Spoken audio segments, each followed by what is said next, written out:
Hello everyone, we have already started with this basic electricity chapter, and in this session we cover some numericals and some theory parts which is remaining. So first we discuss about the resistance connection. There are two types of connection. One is the series connection, second one is the parallel connection. So first we will see about the series connection. When two or more than two resistances are connected in such a way that the second terminal of the first resistance connects the first terminal of the second resistance and so on, keeping the path of electric current the same, it is called a series connection. तर या series कनेक्शनला मराठीमध्ये एकसर जोडणी असं म्हणतात. जेव्हा दोन किंवा दोनपेक्षा जास्त विरोध हे साखळीप्रमाणे एका पुढे एक जोडलेले असतात आणि विद्युत प्रवाहाचा मार्ग हा एकच असतो, तेव्हा त्या विरोधाच्या जोडणीला एकसर जोडणी असं म्हणलं जातं.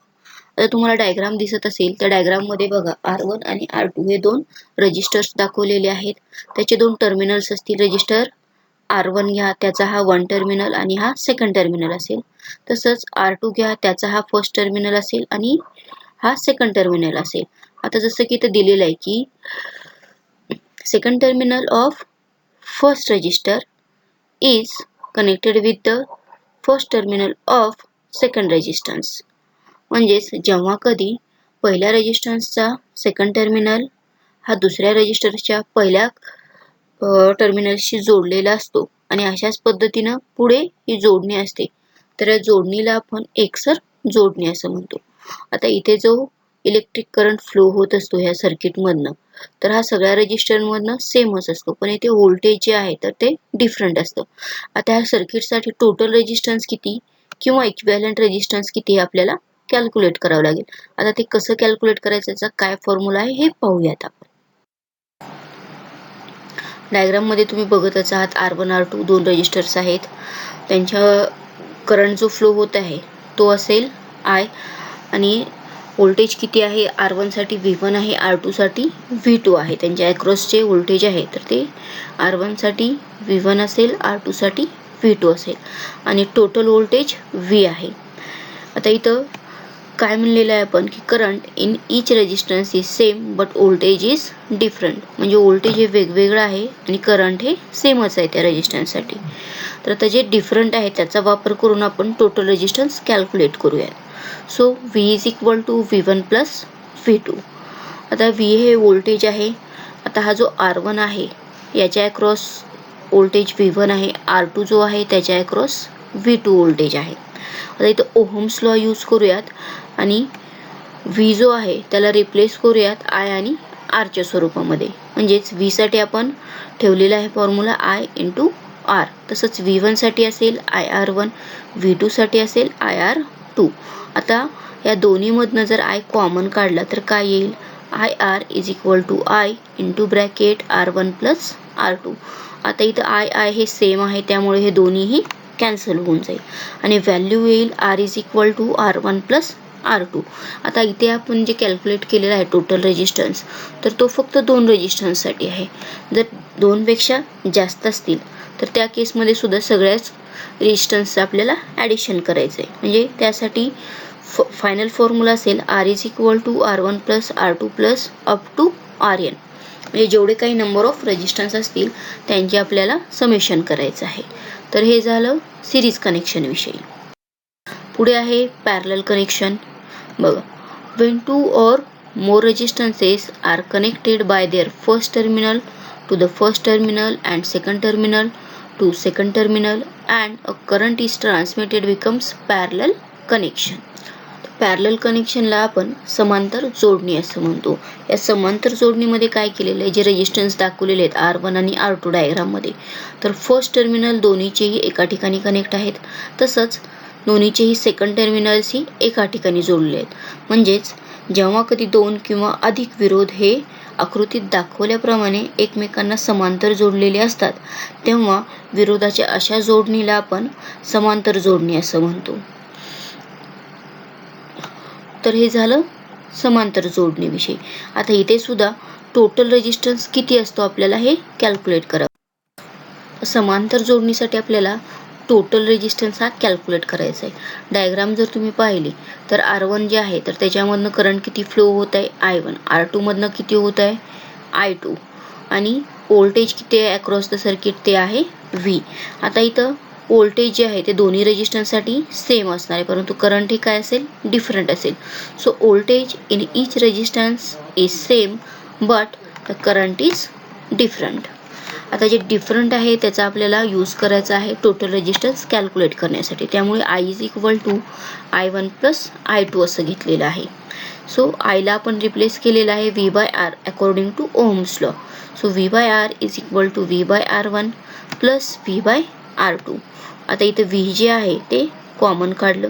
कॉमन काढल्यानंतर काय राहील ब्रॅकेटमध्ये 1 divide by R1 plus 1 divide by R2 आलेलं आहे. आता इथलं V आणि इथलं V हे कॅन्सल झालं तर काय राहील 1 by R is equal to 1 by R1 plus 1 by R2.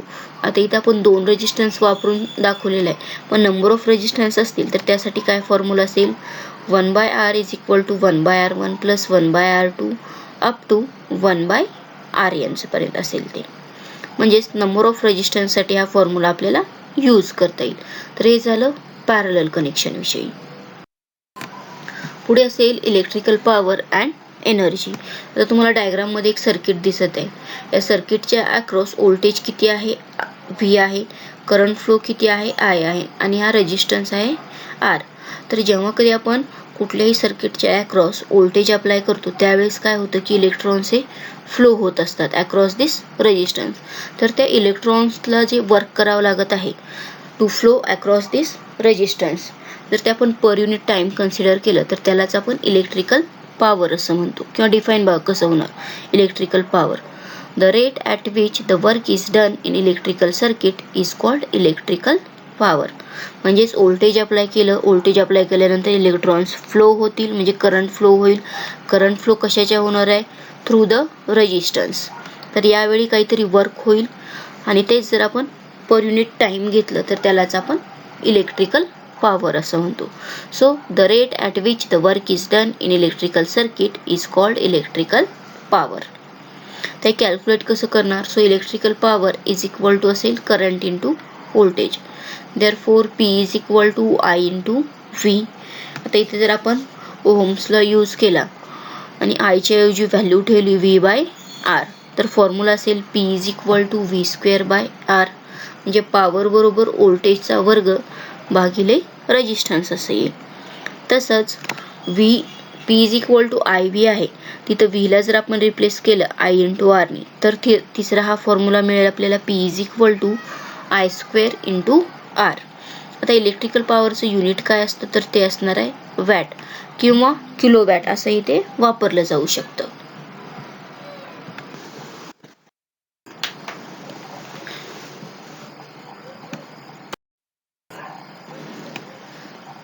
If you see here, you can see one fan. We want to calculate the power for that fan. आता हा fan दिसत आहे तुम्हाला, तिथे दिसत आहे DC 12 व्होल्ट म्हणजे त्याच्या व्होल्टेज किती आहे क्रॉस 12 व्होल्ट आहे. तसंच 0.18 A दिसत आहे म्हणजे करंट आहे त्याच्यामध्ये. आपल्याला कॅल्क्युलेट करायचं आहे की हा फॅन किती पॉवर कंझ्युम करतो. सो फॉर्म्युला आहे आपल्याकडे power is equal to current into voltage. करंटची व्हॅल्यू ठेवलेली आहे 0.18 आणि व्होल्टेजची आहे 12. तर P is equal to 0.18 into 12 calculate केल्यानंतर व्हॅल्यू आपल्याला मिळालेली आहे 2.16 वॅट. म्हणजेच हा जो फॅन आहे तर ते किती पॉवर कंझ्युम करत आहे 2.16 वॅट. अशा प्रकारे आपण इलेक्ट्रिकल पॉवर विषयी पाहिलं आहे. आता पुढे पाहूयात इलेक्ट्रिकल एनर्जी विषयी. So next is the electrical energy.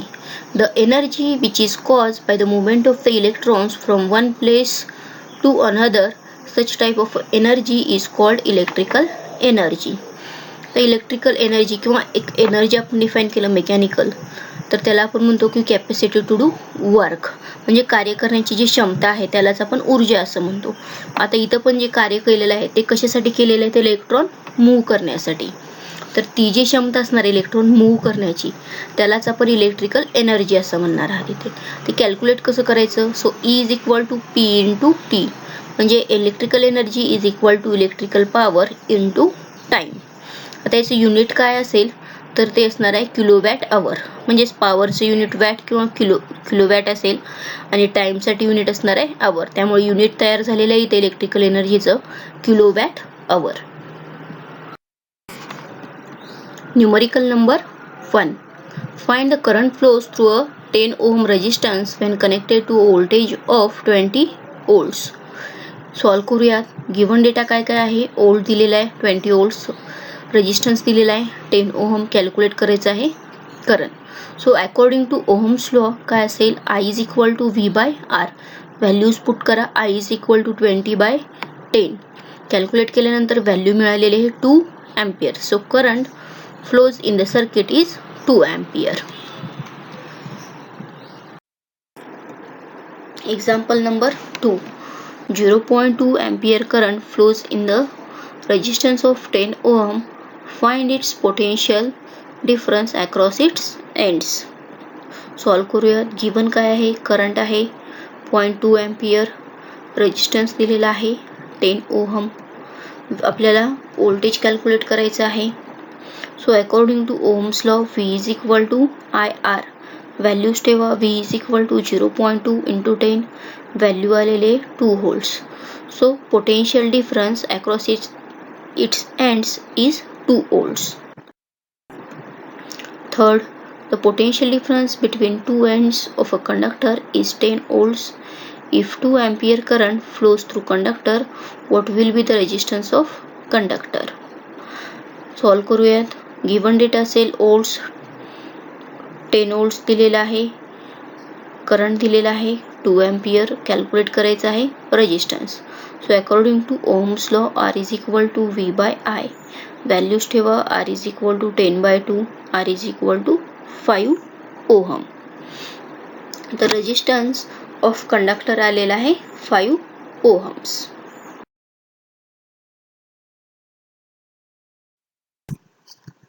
So in this session we covered about the resistance connections such as the series and parallel connection, then electrical power and electrical energy, and some numericals related with the Ohm's law. So thank you all of you for listening this video.